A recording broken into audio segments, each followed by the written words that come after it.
All right, so this is the overview of the back end of your actual dashboard in the Amazon Influencer Program. Now, one thing I do want to touch on before that is obviously make sure that you're keeping your videos stored somewhere. So whether that's a local drive, a local USB, or whatever the case is, or just Google Drive or Dropbox or something, make sure you're saving your videos in case Amazon ever inquires about if it's your actual video. You can provide them with the video file and show that it is yours, you are the producer of that content, and you don't run into any future issues. So this is what the actual dashboard looks like when you're going to upload. If you want to make edits to your storefront, this is in amazon.com/creator hub/manage.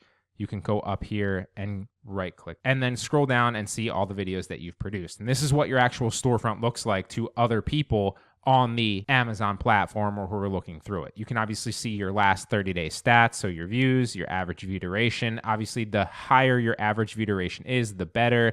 People don't know for sure what the actual view duration is that's going to give you the actual sale attribution. Some people say if anyone watches your video for a little bit of time, then you get that actual sale. And then obviously they purchase it right after they watch your video review, then you get the actual attribution for that sale. Some people say it has to be over 10 seconds or over 15 seconds, or it has to be at least half the video. Nobody knows 100% for sure. I would say just try to focus on average view duration and audience retention, a lot like a YouTube video, for example. So the length of your video doesn't necessarily matter as much as how good your video is and how long you retain somebody. So if you have a 15-second video, but someone watches for 12 seconds, which is almost the entire video, versus a 3 or 5 minute video that somebody's only watching again for 12 seconds or even a minute, that 12 seconds of that 15-second video is a better view than the minute or that 2 minutes of that 5-minute video because of the average view duration. So you can literally see here in the dashboard, that is a stat that they're tracking.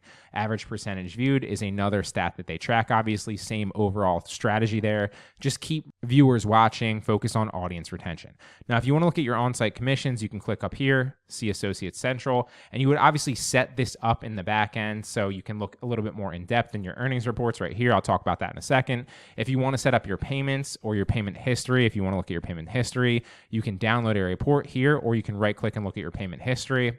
And so if you want to set up your payment account, then you can go into account settings here and then obviously set your bank account and all your information. Here's going to show you your clicks per day and your average earnings per day. If you click down, you can see the exact products that I've earned commission on. If you want to go a little bit, lower in the window, you can obviously see what you generated today. This isn't going to be the most accurate because if you look at your reports for today, a lot of times it won't update until later on in the day. So it's not going to be as accurate. Yesterday, even same thing. It's not going to update. Sometimes it takes 24 to 48 hours to get all the click information, so it might not update, but you can look at last 7 days or last 30 days or even put it in a custom date range if you want to see how much you've earned for those specific dates or that month or that 90-day window or whatever the case is. If you want to go a little bit more in depth into your reports, you can look into your reports and then see exactly what items have shipped out, what you've earned commission on, and kind of sort to see what your best selling products are so you know what to continue to make similar videos on. Obviously, for example, if you're reviewing a lot of shoes as an example, terrible thing to review, but just as an example, and you see that you're earning a ton of commission on that, well, chances are you probably should review some more shoes. And that is really the back end of Amazon Influencer Program. It's pretty rudimentary right now, still kind of in the beginning stages of it. It's only been around for, I don't even know, like 2-3 years now, realistically, maybe even less, but they haven't really updated it a ton. My guess is this will be updated significantly in the next few years, so keep an eye out as they add and introduce new features, but right now it's very simplistic, and that's a good thing for you and me because it's very easy to use, very easy to add videos, and very easy to manage.